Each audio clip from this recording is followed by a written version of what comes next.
সিলেট নগরীতে অবৈধ স্থাপনা উচ্ছেদে অভিযান চলছে। এ নিয়ে বিস্তারিত জানাতে সরাসরি যুক্ত হচ্ছেন সহকর্মী প্রত্যুষ তালুকদার। প্রত্যুষ, অবৈধ স্থাপনা উচ্ছেদ অভিযানের বিষয়ে আপনার কাছে কি তথ্য রয়েছে? কারা এই অভিযান পরিচালনা করছে আমাদের জানাবেন। ধন্যবাদ। আমি এখন রয়েছি সিলেটের খাদিম চা বাগানে।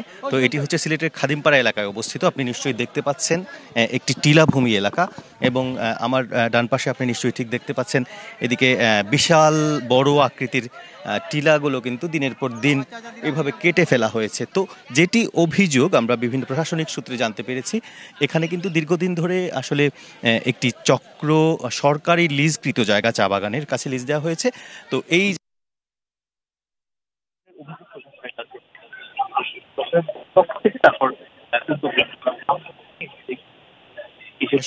পক্ষ থেকে তারপর উদ্যোগ গ্রহণ করা হয়। আমরা এখানে এসে দেখছি যে কিছুক্ষণ আগে, অর্থাৎ ঘন্টাখানেক আগে কিন্তু এখানে প্রশাসনের অভিযান শুরু হয়, এবং প্রশাসনের পক্ষ থেকে কিন্তু বেশ কিছু সাইনবোর্ড অবৈধ দখলদারদের এখান থেকে